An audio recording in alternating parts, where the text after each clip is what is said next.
नमस्कार दोस्तों। तो ट्रंप को एक बार फिर से ह्यूमिलिएशन का सामना करना पड़ा है। ट्रंप जो कि पूरा अपना जब इलेक्शन कैंपेन कर रहे थे, मुझे ये मतलब अभी मैं देख रहा था जब सारे आर्टिकल्स को ट्रंप का ह्यूमिलिएशन, हमने बस ट्रंप ह्यूमिलिएशन डाल के सर्च किया तो उस पर बहुत सारे इंस्टांसेस आ गए जहाँ पर ट्रंप को बहुत ब्रूटली ह्यूमिलिएट किया गया जब से वो यूएस के प्रेसिडेंट बने हैं। अब सारी कंट्रीज़ ने, चाइना ने ह्यूमिलिएट किया, इंडिया ने ह्यूमिलिएट किया, रशिया तो कर ही रहा है लगातार, इजराइल ने भी यहाँ तक ह्यूमिलिएट कर दिया। अब बारी थी तालिबान की। तालिबान ने भी बहुत भीषण तरीके से ट्रंप को ह्यूमिलिएट किया है और ट्रंप के बागराम एयरबेस वाले बयान का उन्होंने रिप्लाई किया और उन्होंने साफ कहा है कि ऐसे ट्रंप जैसे बुली जो है, ऐसे बुली से हम बिल्कुल नहीं डरते हैं और ट्रंप अगर कुछ भी करने की कोशिश करते हैं उसका बड़ा खामियाजा उनको भुगतना पड़ेगा। अब यहाँ पर बागराम एयरबेस को, जो कि अफगानिस्तान का बहुत ही इंपॉर्टेंट एयरबेस है, जो कि यूएस के लिए भी बहुत इंपॉर्टेंट हुआ करता था जब यूएस अफगानिस्तान के अंदर था, उस बागराम एयरबेस को ट्रंप के एक स्टेटमेंट से वो फिर से न्यूज़ में आ गया। ट्रंप ने एक स्टेटमेंट दिया था, कल की ये न्यूज़ है, जहाँ पर बागराम एयरबेस को लेकर के उन्होंने कहा कि हम वो वापस चाहते हैं और उसका रिप्लाई करते हुए तालिबान ने ट्रंप को बुरी तरीके से ह्यूमिलेट किया और सीधी तौर पर एक बुली सीधी तौर पर एक बुली ही बोल दिया। और उन्होंने कहा ऐसे ऐसे बुली हम रोज़ पालते हैं, ऐसे ऐसे बुली को हमारा, क्योंकि मतलब तालिबान की सरकार वैसे भी आपने अगर देखा होगा तो वैसे भी सैवेज मोड में थोड़ा है इस टाइम पर, वो सैवेज मोड में ही रहती है। आपने उनका टूरिज्म वाला अगर पूरा एडवर्टीजमेंट देखा होगा तो आपने देखा होगा बहुत सैवेज मोड में आजकल वो हैं और स्टेटमेंट्स भी बड़े खुलेआम इस तरीके से वो दे रहे हैं, क्योंकि उनको भी समझ में आ चुका है कि इन वेस्टर्न कंट्रीज़ का पपेट बनने से आपका पूरा देश बर्बाद हो जाता है। ये बात अफगानिस्तान या कह लो अब तालिबान से अच्छा कौन समझता होगा। तो बहुत अच्छे से उन्होंने इस बात को समझा है और ट्रंप को पूरी तरीके से उसका एकदम स्ट्रॉन्गेस्ट रिप्लाई जो ट्रंप को चाहिए था वो यहाँ पर दिया है। अब डोनाल्ड ट्रंप जब इलेक्शन कैंपेन कर रहे थे तो वो मेक अमेरिका ग्रेट अगेन का नारा देते थे कि हम अमेरिका को वापस से, जो अमेरिका की मदर अमेरिका की जो रिस्पेक्ट हुआ करती थी उस तरीके का हम मेक अमेरिका ग्रेट अगेन का कैंपेन लेकर के चल रहे थे वो। और यूएस वालों को लग भी रहा था कि भाई ये बंदा जो है वो सच में अमेरिका को ग्रेट बनाएगा, लेकिन वो जो बची कुची जो थोड़ी बहुत इज्जत छोड़ दी थी जो बाइडेन ने, उस थोड़ी बहुत इज्जत को और ज़्यादा मिट्टी में ट्रंप ने मिलवा दिया। अब आप इसी सोचिए ना कि यूएस जिसका एक समय पर इतना ऑरा था, वो यूएस जो है वो बेचारा, मतलब उसका ये स्थिति हो चुकी है उस यूएस की कि अब तालिबान भी उनको बुरी तरीके से ट्रीट कर रहा है। तो इसके पीछे का कारण है, समझते हैं पूरा इसको। पर वीडियो में आगे जाने से पहले एक बड़ी अनाउंसमेंट है अनअकैडमी टीम की तरफ से कि अगर आप यूपीएससी सीएससी की प्रिपरेशन बिल्कुल फ्री ऑफ कॉस्ट करना चाहते हैं, अगर आपका अटेम्प्ट ईयर 2027 है या 2028 है या 2029 है या 2030 है, जिसमें आपके पास अभी लंबा समय है, तो आपको कोई कोचिंग की ज़रूरत नहीं पड़ेगी। ये बात आप मेरी यकीन करिए, आप फ्री ऑफ कॉस्ट इस प्रिपरेशन को कर सकते हो सिविल सर्विसेज की। बस आपको क्या करना है, यूपीएससी मंजिल बाय अनअकैडमी चैनल जो है, जिसकी लिंक हमने इसी वीडियो के पिन कमेंट में दे दी है, उसको आपको सब्सक्राइब कर लेना है और वहाँ पर जो भी लेक्चर्स आएंगे उसको आपको फॉलो करना है। मैं और किंजल सर हम दोनों मिल करके सारे सब्जेक्ट्स वहाँ पर आपको कवर कराएंगे, बाकी और भी एजुकेटर्स होंगे। अभी फिलहाल ज्योग्राफी और पॉलिटी वहाँ पर चल रही है, आप उसको एकदम बेसिक से पूरा क्लियर कर सकते हैं। नाउ अगर आपका अटेम्प्ट ईयर इसी साल है 2026 या 27 में आप दे रहे हो और आपके पास समय ज़्यादा नहीं है, तो अनअकैडमी का फाउंडेशन कोर्स आप ज़रूर से इसमें लीजिएगा। अनअकैडमी का जो फाउंडेशन कोर्स है उसकी प्राइस सिर्फ 22,999 है, ऑफर चल रहा है। 12 मंथ्स का फ्री एक्सटेंशन भी आपको इसमें मिलेगा। कंप्लीट प्रोग्राम है, अनअकैडमी के टॉप एजुकेटर इसमें आपको पढ़ाएंगे। Now coming back to the topic, तो यहाँ पर बागराम एयरबेस जो आपको अभी तस्वीर में दिख रहा होगा, ये स्ट्रैटेजिकली बहुत इंपॉर्टेंट एयरबेस है जिस पर एक समय पर यूएस ने इस पूरे एयरबेस को बिल्ड किया था।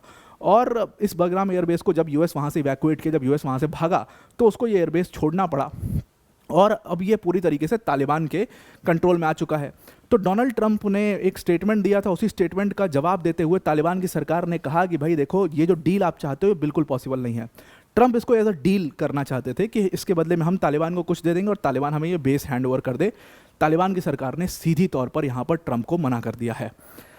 अब ये जो स्टेटमेंट था एक्चुअली में ट्रंप का आया था, उसमें ट्रंप ने धमकी देने की कोशिश करी थी, तो बाद में डील की तरह ये चीज़ प्रेजेंट की गई मीडिया द्वारा, वेस्टर्न मीडिया द्वारा खासतौर से, लेकिन ट्रंप ने धमकी सीधी सीधी देने की कोशिश करी थी। आपको स्टेटमेंट दिखाई दे रहा होगा।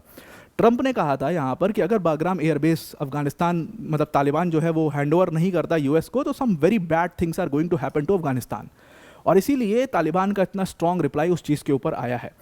अब आपको याद होगा, अगर ध्यान में होगा, तो उन्होंने चाइना के लिए भी यही बोला था, some bad things are going to happen. India के लिए भी यही बोला, some bad things are going to happen.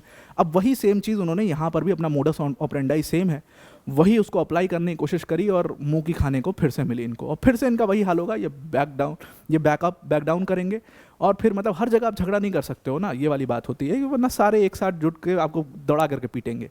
तो आपको कहीं ना कहीं वो बैक डाउन करना ही पड़ेगा। वो बैक डाउन करेंगे ही, जैसे उन्होंने रशिया के केस में पूरी तरीके से बैक सीट पकड़ ली है कि भाई जब तक यूरोप सैंक्शंस नहीं लगाता मैं तो भाई जेलेंस्की की मदद नहीं कर पाऊंगा, सीधी सी बात है। ठीक वैसा ही हाल कुछ यहाँ पर भी होगा। अब देखिए इस पूरे एयरबेस को लेकर के झगड़ा क्यों है। वो झगड़ा है सिंपल सा, उसकी जो स्ट्रैटेजिक लोकेशन है उसको लेकर के। अगर इस एयरबेस की बात करें तो एक तो ना इसकी सबसे खास बात है कि ये ईस्टर्न पार्ट में पड़ता है अफगानिस्तान के, और यहाँ से बहुत क्लोज प्रॉक्सिमिटी में पाकिस्तान है, चाइना है, और ख़ास तौर से सेंट्रल एशिया के ऊपर अच्छा आप यहाँ से कवर कर सकते हो। पूरे सेंट्रल एशिया को आपके पास अच्छा एक स्ट्रैटेजिक लोकेशन मिल जाता है, और इसीलिए यूएस ने उसको काफ़ी अच्छे से डेवलप भी किया था। अगर हम इसको मैप से थोड़ा सा लोकेशन देखें तो यहाँ पर काबुल के बस थोड़ी कुछ दूर पर ये बागराम एयरबेस है, और यहाँ से पाकिस्तान, यहाँ से चाइना, यहाँ से ताजिकिस्तान की जो लोकेशन है वो क्लोज प्रॉक्सिमिटी में है, और इसीलिए यूएस जो है वो बागराम एयरबेस के ऊपर फिर से अपना कंट्रोल चाहता है।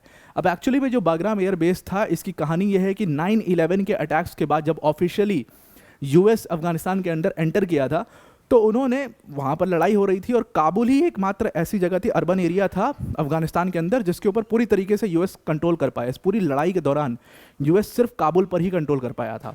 अगर आपको पता हो तो जो बहुत सारे छोटे छोटे कबीले थे, बहुत सारे छोटे छोटे ग्रुप्स जो है वो बन गए थे तालिबान के अलावा भी। मैंने बहुत सारा अलकायदा के बताई, 313 ब्रिगेड के बारे में आपको बताया था, बहुत सारे ऐसे ग्रुप्स बन गए थे जो यूएस से लड़ रहे थे उस समय पर। तो यूएस अर्बन एरिया को ही कवर कर पाया था, और इसीलिए यूएस ने इस काबुल के बहुत करीब एक बेस बनाया था जिसको हम बागराम एयरबेस के नाम से आज जानते हैं। वहाँ पर कहा जाता है कि वो यूएस का स्ट्रॉन्ग होल्ड था, पूरा यूएस का बेस था वहाँ पर। बर्गर किंग, डोमिनोज पिज़्ज़ा, मतलब प्ले ग्राउंड बना रखा था, बास्केटबॉल कोर्ट वोर्ट बना रखा था, वो एकदम यूएस का बेस जैसे टिपिकल मूवीज़ में दिखाता होगा आपको, और कई सारी मूवीज़ उसके ऊपर बनी भी हैं। तो वहाँ पर जैसे बेस होता है, कुछ लोग मतलब खेल रहे हैं, कूद रहे हैं, मजाक कर रहे हैं, उस टाइप का था, सेफ जोन बनाया गया था एक तरीके से। तो ये बागराम एयरबेस की खासियत थी जो यूएस ने बनाया था उसको। अब यूएसए इसको वापस चाहता है, और डोनाल्ड ट्रंप को लगता है कि सब बाइडेन की वजह से सब मठिया मेट हो गया। अब ट्रंप को खुजली क्यों है इस बागराम एयरबेस को लेकर के, या इतना मतलब वो इस तरीके के स्टेटमेंट क्यों दे रहे हैं कि something bad is going to happen to Afghanistan. Trump ने ये गुस्से गुस्से में, ये जोश जोश में क्लेम कर दिया एक प्रेस कॉन्फ्रेंस में कि भाई इस पूरे बागराम एयरबेस को जब से यूएस ने छोड़ा है तब से चाइना जो है वो इसको पूरी तरीके से टेक ओवर कर चुका है, या चाइना इस पूरे बागराम एयरबेस को संभाल रहा है। तालिबान और चाइना की अपनी अंतर्गत एक डील हो चुकी है, और इस डील के ज़रिए जो चाइना है उसने प्रॉमिस किया है कि जो सीपेक है, यानी कि चाइना पाकिस्तान इकोनॉमिक कॉरिडोर है, वो अब अफगानिस्तान से होते हुए जाएगा। ऑल्दो ये तो एक दूसरी डील है, लेकिन यूएस ने यही कहा कि ये एक डील है, वो अफगानिस्तान से अपना इकोनॉमिक कॉरिडोर को ले जाएंगे, और उसके बदले में इन्होंने, तालिबान की सरकार ने चाइना को यह बागराम एयरबेस हैंड ओवर कर दिया है, और वही पूरी तरीके से उसको चला रहे हैं। अब इसका जवाब भी दिया अब तालिबान की सरकार ने। तालिबान के जो स्पोक्स पर्सन है ज़बीहुल्ला मुजाहिद, उन्होंने कहा कि भाई यूएस मतलब इतना बड़ा देश है, उसके राष्ट्रपति हैं, उनको कम से कम ये सोचना चाहिए कि वो कैसे बकवास क्लेम कर रहे हैं, उनके पास कोई इस चीज़ का प्रूफ नहीं है, और ऐसे क्लेम करने से उनको बचना चाहिए। तो ये मतलब ट्रम्प को अब ये लोग भी हिदायत देना शुरू कर चुके हैं। तो आप समझ सकते हो कि ट्रम्प की रिस्पेक्ट, इज्जत, मतलब ह्यूमिलिएशन इस लेवल पर बढ़ चुका है कि अब कोई ट्रम्प को की रिस्पेक्ट नहीं करता, कुत्ता भी नहीं पूछता ट्रम्प को, ये स्थिति हो चुकी है। अब इस सब चीज़ों के लिए दोषी उन्होंने माना है जो बाइडेन को। उनका कहना है कि ये जो बाइडेन का जो पूरा डिसीजन था, बहुत क्योटिक कर दिया जो बाइडेन ने इन सारी चीज़ों को। जो बाइडेन का जो पूरा डिसीजन था कि भाई भागो भागो भागो भागो, किसी भी तरीके से अफगानिस्तान छोड़ो, हमारे सोल्जर्स मारे जा रहे हैं, तो आपने देखा होगा कि बड़ा, और ये सच बात भी है, जो बाइडेन ने बड़ा क्योटिकली अफगानिस्तान को हैंडल किया, बहुत क्योटिक। मतलब इनका कहते हैं ना, इंटरनेशनल रिलेशंस बहुत चौपट था, बहुत ख़राब था। इन्होंने ऑलमोस्ट सब कंट्री से रिलेशंस जो हैं यूएस के बहुत ख़राब कर दिए, और जो बाइडेन से ज़्यादा हालत ख़राब ट्रंप ने कर दी आकर के। ये दोनों एक दूसरे के मतलब चचेरे भाई जैसा काम कर रहे हैं, बिल्कुल एक ही थाली के चट्टे बट्टे हैं। तो जो बाइडेन ने डिसीजन लिया, और उन्होंने अफगानिस्तान से बहुत क्योटिकली यूएस की फोर्सेस निकली, वहाँ से भागा, मतलब भागना पड़ा। आपने अगर वो वीडियो सब देखा होगा तो यूएस सोल्जर भाग रहे हैं, तालिबान वाले उनको दौड़ा रहे हैं, ऐसा लग रहा है कि मतलब कोई वॉर, जंग जीती हो तालिबान ने और यूएस को बहुत बुरी तरीके से हराया हो। हुआ तो एक्चुअल में यही था। तो यूएस वाले भागे और उन्होंने अपने सारे एसेट वहीं पर छोड़ दिए, और ट्रंप को इसको लेकर के बहुत ज़्यादा गुस्सा है। ट्रंप ने कहा कि ये सारे एसेट्स जो है, अपने हथियार वहाँ पर छोड़ दिए, अपने टैंक्स वहाँ पर छोड़ दिए, अपनी सारी टेक्नोलॉजी वहाँ पर छोड़ दी, जिसकी वजह से तालिबान के पास आज वो सब कुछ है। जो आप ये टेरर वर्ल्ड में ये नए नए M16 वगैरह का यूज़ देख रहे हो, ये सब यूएस की वजह से, ये सब यूएस की देन है, क्योंकि यूएस ने अपने सारे एसेट्स को तालिबान में छोड़ दिया। और वहाँ पर जब उन्होंने बागराम एयरबेस पर छोड़ा, तालिबान ने उसको पूरा टेक ओवर कर लिया, और उसके बहुत मतलब बहुत भद्दपिटी इनकी। तो ट्रंप जब 2024 का अपना कैंपेन कर रहे थे, तो उस कैंपेन में ट्रंप ने यही कहा था कि मुझे बागराम एयरबेस जो है वो वापस लेना है, क्योंकि वो यूएस की एक इज़्ज़त है, और यूएस ने पूरी तरीके से उसको बनाया है, और तालिबान की सरकार की ये जिम्मेदारी कि वो हमें वो हमारा बेस वापस दे दें। अब ये सारा जो स्टेटमेंट है आपने देखा होगा, ये यूके विजिट के टाइम पर ट्रम्प गए थे, स्टामर बैठे हुए थे और इन दोनों जब अपना कॉन्फ्रेंस कर रहे थे उस टाइम पर ट्रम्प ने कहा कि मैं तो ये भी कोशिश कर रहा हूँ कि किसी तरीके से बगराम एयरबेस को ले लिया जाए, क्योंकि वो एयरबेस हमारे लिए स्ट्रैटेजिकली बहुत इंपॉर्टेंट है। अब इसको लेकर के बहुत क्रिटिसिज्म भी हुआ ट्रम्प का। ट्रम्प को कंपेयर किया गया कि भाई तुम पुतिन को क्रिटिसाइज करते हो कि आप किसी कंट्री की सोवरेनिटी की इज्जत नहीं करते, आप कौन सी सोवरेनिटी की इज्जत कर रहे हो? आप भी किसी भी कंट्री में ज़बरदस्ती घुसना चाहते हो। बांग्लादेश में सेम काम किया आपने, श्रीलंका में सेम काम करने की कोशिश है, पाकिस्तान तो खैर पपेट ही है, पाकिस्तान की बात ही क्या करनी। आप सेम काम तालिबान ने करने की कोशिश कर रहे हो, तो आप भी तो वही करने की कोशिश कर रहे हो। आप भी तो ज़बरदस्ती किसी भी कंट्री की सोवरेनिटी के साथ खेलने की कोशिश कर रहे हो, वहाँ पर एंटर करने की कोशिश कर रहे हो। तो अब आपको पूरा ये आर्टिकल समझ में आ गया होगा। जो हमारा नया यूट्यूब चैनल है यूपीएससी मंजिल बाय अनअकैडमी, जिसमें कोर कंटेंट, प्योर कंटेंट होने वाला है, उसका लिंक पिन्ड कमेंट्स में दे दिया है, उस पर क्लिक करके आप उस चैनल को ज़रूर से सब्सक्राइब कर लीजिएगा। तो आज के लिए इतना ही। Thank you and have a nice day.